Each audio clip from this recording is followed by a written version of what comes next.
반갑습니다. 붓다의 복과 지혜입니다.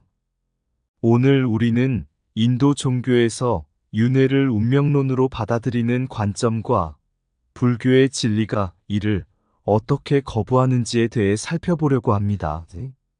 인생의 고초와 비극이 때로는 운명처럼 느껴질지라도 부처님께서는 우리에게 자각과 자율성을 통해 삶을 바꿀 수 있다는 가르침을 주셨습니다. 운명에 자신을 맡기기보다는 올바른 길을 걷고 스스로의 업을 책임지며 인격을 완성해 나가는 것이 불교의 진정한 가르침입니다.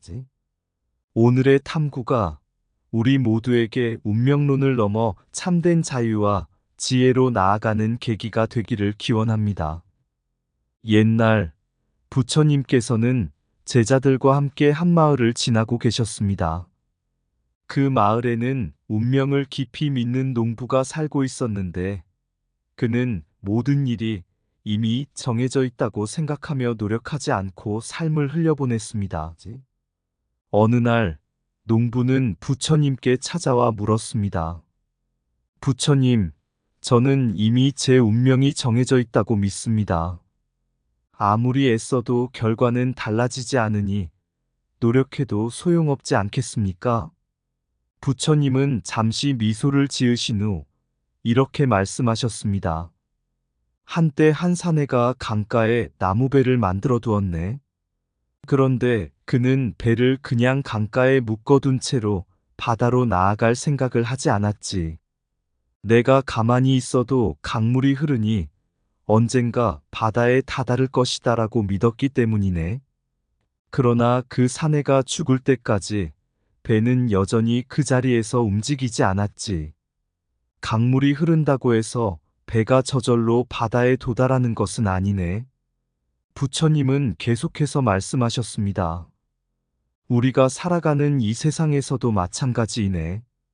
우리의 업은 강물처럼 흐르지만 스스로 노를 저어야만 원하는 목적지에 도달할 수 있네. 운명이란 것은 변하지 않는 것이 아니며 스스로의 노력에 따라 얼마든지 바꿀 수 있는 것이라네. 이 말을 들은 농부는 크게 깨닫고 더 이상 운명에만 의존하지 않고 자신의 삶을 스스로 개척하기로 다짐했습니다. 옛날 어느 날 부처님께서는 제자들과 함께 한 마을을 지나가고 계셨습니다.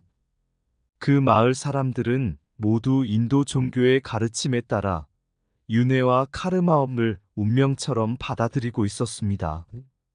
사람들은 자신들이 겪는 고난과 어려움이 이미 정해진 운명이라 믿으며 더 나은 삶을 위해 신에게 기원하고 제사를 드리는 것에만 의존하고 있었습니다. 마을의 한 젊은이는 부처님께 다가와 물었습니다. 부처님, 우리 마을 사람들은 모두 윤회와 업에 따라 인생이 이미 정해져 있다고 믿습니다. 아무리 노력해도 운명은 바꿀 수 없고 그저 신의 축복을 받아야만 행복해질 수 있다고 생각합니다. 정말로 우리의 운명은 이미 결정된 것입니까? 부처님께서는 조용히 미소 지으시고 나무 아래 앉으셨습니다. 그리고 말씀하셨습니다. 어느 날 한 농부가 씨를 뿌렸네. 그런데 그는 씨를 뿌리고 나서 이제 모든 것은 운명에 달렸다고 생각하며 밭을 돌보지 않고 떠나버렸지. 시간이 지나도 농부는 밭을 찾아오지 않았네. 결국 그 씨앗은 말라 죽고 말았지. 농부의 이야기를 들은 젊은이는 고개를 갸웃하며 물었습니다. 부처님, 그 농부는 왜 씨앗이 자라지 않았는지 알지 못했나요? 부처님께서는 고개를 끄덕이시며 대답하셨습니다. 그렇다네. 농부는 씨앗을 뿌렸을 때 그저 운명에 맡겼네. 그러나 씨앗이 자라려면 물을 주고 가꾸어야만 하는 것이네. 운명도 마찬가지일세. 윤회와 업은 우리가 지은 행위의 결과로 나타나는 것이지만 그 결과를 바꾸는 것은 스스로의 노력과 자각에 달려있네. 그리고 부처님은 계속해서 말씀하셨습니다. 신에게 기도하고 제사를 드리는 것만으로는 행복을 얻을 수 없네. 진정한 행복은 우리가 올바른 삶을 살고 바른 행위를 통해 업을 닦아나갈 때 얻게 되는 것이네. 우리 삶의 고난과 결과는 운명이 아니라 우리가 어떻게 행동하느냐에 따라 달라질 수 있는 것이라네. 젊은이는 부처님의 말씀을 듣고 큰 깨달음을 얻었습니다. 그는 더 이상 운명에 의존하지 않고 자신의 삶을 스스로 개척하기로 결심했습니다. 그 마을 사람들도 부처님의 가르침을 듣고 운명론에 빠지기보다는 자신의 행위와 노력을 통해 삶을 변화시키는 길을 찾기 시작했습니다. 운명이란 이미 정해진 것이 아니라 스스로의 행위에 의해 만들어지는 것이다. 고난은 운명이 아니라 깨달음을 향한 길 위의 걸림돌일 뿐이다. 신에게 의지하기보다는 자신의 마음을 깨우는 것이 진정한 해탈의 길이다. 삶은 업에 따라 변화하며 운명은 그저 우리가 만든 결과일 뿐이다. 윤회는 끝없이 반복되지만 그 고리를 끊는 것은 우리의 자각과 노력이다. 운명에 맡기지 말라. 스스로의 힘으로 바른 길을 찾아라. 행동하지 않고 운명을 기다리는 것은 씨를 뿌리고 물을 주지 않는 것과 같다. 고난은 운명의 결과가 아니라 업을 닦아나가는 과정에서 얻는 가르침이다. 운명을 바꾸려면 자신이 지은 업을 돌보는 것이 첫걸음이다. 운명이란 정해진 길이 아니라 스스로의 선택과 행위로 만들어가는 여정이다. 운명에 의지하는 순간 자신의 삶에 대한 자각과 책임을 잃게 된다. 신에게 기도하는 것만으로는 행복을 얻지 못한다. 행복은 스스로의 노력에서 온다. 스스로 바른 길을 걷는 자는 운명을 두려워하지 않는다. 우리가 지은 업이 우리의 미래를 결정짓는 것이지 운명이 우리를 지배하지 않는다. 삶은 매 순간 우리가 내리는 선택으로 변화하고 운명은 그 선택의 결과일 뿐이다. 옛날 어느 날 부처님께서는 왕궁에서 초대를 받아 한 고위 관리와 대화를 나누고 계셨습니다. 그 관리의 집안은 대대로 많은 제사를 지내며 조상들에게 기원을 드리는 것을 중요한 의무로 삼고 있었고, 사람들은 운명을 신과 조상에게 맡기는 것을 당연하게 여겼습니다. 관리는 부처님께 물었습니다. 부처님, 저희 가문은 오랜 세월 동안 조상들의 제사를 올리고 신에게 기도하며 우리의 운명을 맡겨왔습니다. 하지만 아무리 정성을 다해 제사를 드려도 삶의 고난과 어려움은 끝나지 않습니다. 이런 고통이 우리의 운명이라면 우리는 그저 받아들여야만 하는 것입니까? 부처님께서는 조용히 미소 지으며 관리에게 말씀하셨습니다. 사람들이 제사와 신에게만 의지하는 것은 마치 커다란 나무가 바람에 흔들리며 그 뿌리를 돌보지 않는 것과 같네. 바람은 멈추지 않지만 뿌리가 단단하다면 나무는 쓰러지지 않지. 신에게 기도하는 것만으로는 그 바람을 막을 수 없고 오직 스스로의 뿌리를 튼튼히 하는 것이 중요하네. 그리고 부처님은 계속해서 말씀하셨습니다. 불교는 우리가 겪는 고난을 단순한 운명이 아니라 우리가 지은 업의 결과로 보네. 윤회는 신이나 조상에 의해 결정되는 것이 아니며 우리의 행동이 그 결과를 만들어 나가는 것이지. 스스로의 행위를 바로잡고 자각을 통해 마음을 깨우면 고난을 이겨내고 운명을 변화시킬 수 있네. 관리는 깊은 깨달음을 얻고 다시 질문했습니다. 그렇다면 부처님, 우리는 어떻게 그 업을 바꾸고 운명을 새롭게 만들어 나갈 수 있습니까? 부처님은 부드럽게 대답하셨습니다. 사람은 누구나 자신의 운명을 바꿀 수 있는 힘을 가지고 있네. 올바른 생각, 올바른 말, 그리고 올바른 행동을 통해 선한 업을 쌓고 스스로의 내면을 닦아나가는 것이 중요하네. 부처님의 가르침은 운명에 대한 수동성을 거부하고 인간이 스스로의 힘으로 자율적으로 삶을 변화시킬 수 있다는 믿음에 기초하고 있지. 그리고 부처님은 서서히 일어나며 덧붙이셨습니다. 제사나 기도에만 의지하는 것은 우리를 더 큰 수동성으로 묶어둘 뿐이네. 불교는 우리의 자율성과 자기 수양을 통해 운명에서 해방될 수 있음을 가르치네.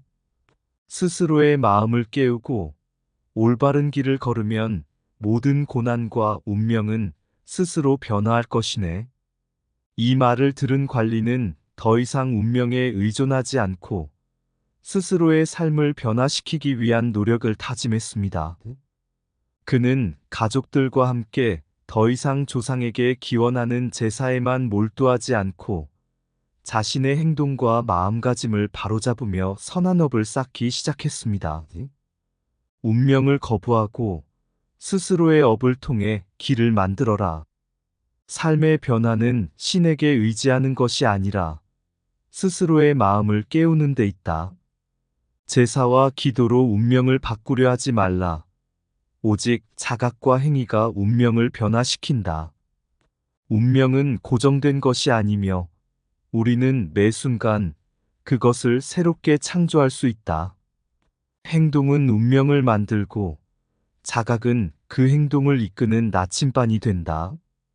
고난은 운명이 아니라 우리가 만든 업의 결과일 뿐이다.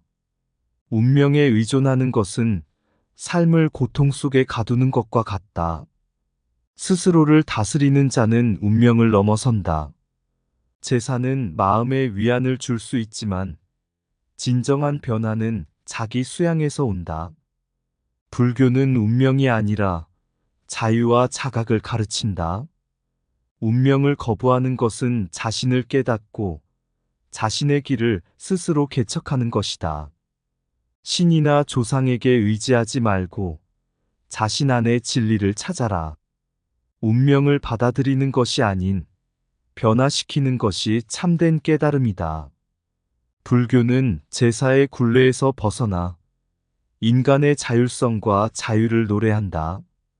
자신의 업을 바꾸면 운명도 바뀐다. 그 열쇠는 당신의 손에 있다. 옛날 한 마을에 신실한 유교 가문이 있었습니다.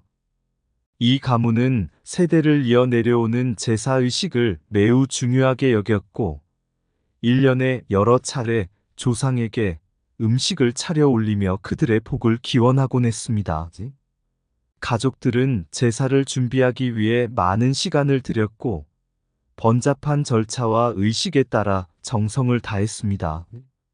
그러나 제사의식이 반복될수록 가족들은 점점 지치고 그것이 생활에 큰 부담이 되기 시작했습니다. 특히 가문의 어머니는 제사를 준비할 때마다 극심한 피로와 스트레스를 호소하며 지쳐갔습니다.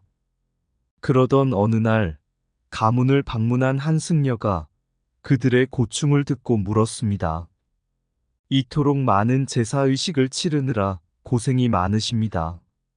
하지만 그 제사의식이 정말로 가족과 조상들에게 참된 평화를 가져다 주고 있습니까? 가장의 아버지는 고개를 숙이며 대답했습니다. 우리는 조상들께 복을 빌며 그들이 우리를 보살펴 주시기를 기원합니다. 하지만 솔직히 말해 매번 제사를 준비하는 것이 너무나 힘들고 그것이 우리 가족에게 참된 행복을 가져다 주고 있는지는 모르겠습니다. 승려는 부드럽게 미소 지으며 설명했습니다. 유교의 제사는 조상에 대한 존경을 표하는 것이지만 그 의식 자체가 번거롭고 형식에 치중하다 보면 본래의 뜻을 잃기 쉽습니다. 불교에서는 제사 의식보다 더 중요한 것이 있습니다. 그것은 바로 우리가 지금 살아있는 사람들에게 자비를 베풀고 스스로를 깨닫는 것입니다. 조상에게 복을 빌기보다는 자신의 마음을 닦아 올바른 삶을 살아가면 그것이야말로 조상들에게 진정한 공경이 될 것입니다. 그리고 승려는 계속해서 부처님의 가르침을 전했습니다.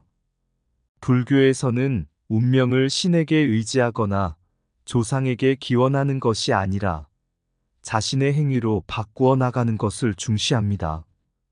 우리의 삶은 자율적이며 우리 스스로 업을 지어가면서 인생을 만들어갑니다. 제사에 지나치게 의존하면 그 속에서 자신의 자의식과 존엄성을 잃을 수 있습니다. 우리가 진정으로 해야 할 일은 스스로의 내면을 다스리고 바른 길을 걸으며 다른 이들에게 자비를 베푸는 것입니다. 그것이야말로 조상과 후손 모두에게 복이 될 것입니다. 아버지는 승려의 말을 듣고 깊은 생각에 잠겼습니다. 그는 그동안 자신이 지나치게 제사의식에 매달려 가족들의 마음을 지치게 하고 본래의 의미를 잃었던 것을 깨달았습니다. 그는 승려의 조언에 따라 제사의식을 간소화하고 가족들이 함께 마음을 닫고 자비를 실천하는 시간을 더 가지기로 결심했습니다. 그날 이후로 그 가문은 번잡한 제사의식 대신 매년 소박한 달의 차례로 조상을 기리며 가족 간의 화합을 중요시하게 되었습니다.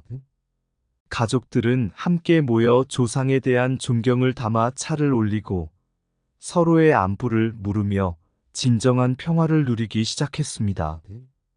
조상을 기리는 마음은 형식이 아니라 자비로운 행위에서 비롯된다. 운명은 제사로 바뀌지 않으며 스스로의 마음을 닦아가는 것에서 변화한다. 진정한 존경은 조상에게 기원하는 것이 아니라 자신의 내면을 다스리는 데 있다. 제사의 번잡함은 마음의 평화를 가져오지 않으며 깨달음만이 진정한 공경이다. 조상께 복을 비는 것보다 자신을 수양하는 것이 진정한 효도이다. 형식은 지나가지만 자비는 영원히 남는다. 불교는 제사의식을 거부하고 마음의 고요를 선택한다. 운명을 바꾸는 것은 기원이 아니라 자신의 행위이다. 제사의 중압감에서 벗어나라.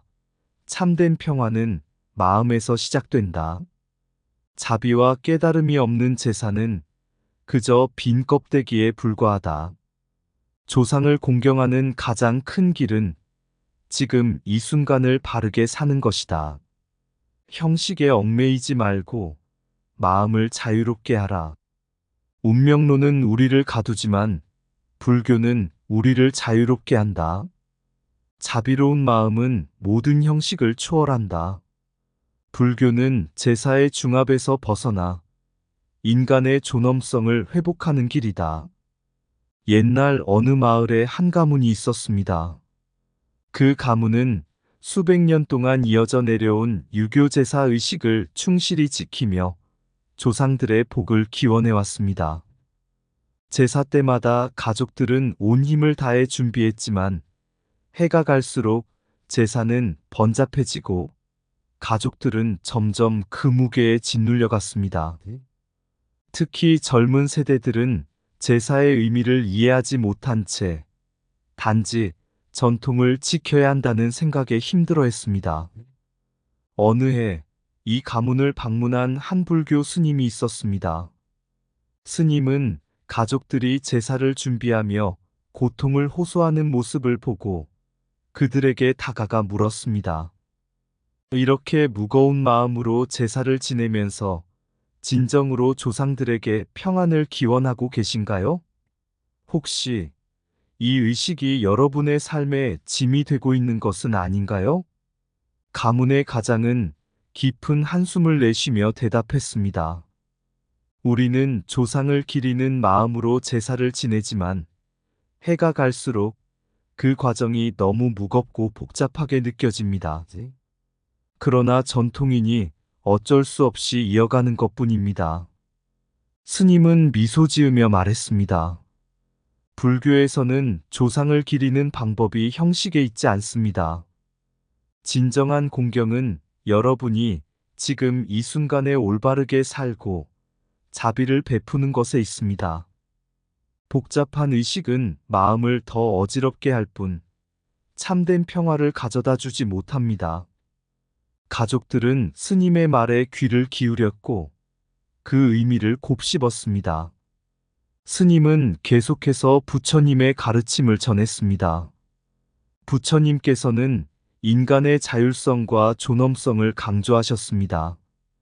운명론에 갇혀 신이나 조상에게만 의지하는 삶이 아니라 우리 자신의 마음을 다스리고 올바른 행위로 삶을 이끌어가는 것이 중요합니다. 조상에게 기원하는 제사보다 여러분 스스로의 깨달음을 통해 삶을 변화시키는 것이 진정한 공경입니다. 가장의 마음은 스님의 말을 듣고 크게 움직였습니다. 그는 그동안 형식에 얽매여 가족들과 자신에게 큰 부담을 주었던 것을 깨닫고 제사를 간소화하기로 결심했습니다. 대신 가족들이 함께 모여 조상을 기리며 차를 올리고 함께 시간을 보내며 서로의 안부를 묻고 자비를 실천하는 삶을 살아가기로 다짐했습니다. 그 후로 그 가문은 더 이상 제사 때문에 지치지 않았습니다. 그들은 형식적인 의식보다는 마음의 평화를 찾고 자비를 나누는 삶을 통해 조상을 기리며 행복을 나누었습니다. 제사라는 형식을 넘어 그들은 불교의 가르침대로 삶 속에서 서로에게 자비를 베푸는 것이야말로 진정한 존경이라는 깨달음을 얻었습니다. 제사상에 놓인 음식들, 고요히 불빛 속에 흐르는 그림자, 전통의 무게는 가족의 어깨를 짓누르네. 하지만 마음은 무겁고 텅 빈 듯하다. 조상들의 영혼을 기리려 사람들은 의식에 갇히고 형식 속에서 행복을 기원하지만 그 마음은 여전히 갈피를 잡지 못한다. 불교는 말하네. 형식에 묶이지 말라. 참된 공경은 마음에서 비롯된다. 운명은 우리를 속박하지 않는다. 스스로의 길을 찾는 것이 진리다다. 삶의 무게가 너무 크다고 느낄 때 우리는 기억해야 한다. 우리가 이끌어야 할 것은 바로 지금 이 순간의 평화와 자비의 마음이다. 조상에게 기원한다고 해서 삶이 바뀌지는 않는다. 우리의 마음이 바뀌어야 세상이 변하는 법. 제사의 번잡함을 넘어 자비의 마음을 따르며 형식이 아닌 진정성을 기리라. 자신의 길을 걸어가는 것이 진정한 공경이다. 우리는 운명에 갇히지 않는다. 스스로를 이끌어가는 자율의 길. 부처님의 가르침은 오늘도 우리에게 삶의 주인이 되라고 속삭인다. 형식은 지나가지만 마음은 영원히 남는다. 그리하여 우리는 스스로의 운명을 새롭게 씁니다. 이상 붓다의 복과 지혜였습니다. 오늘도 복지구족한 날 되세요. 구독과 좋아요는 붓다의 복과 지혜를 밝히는 큰 자비의 등불이 됩니다.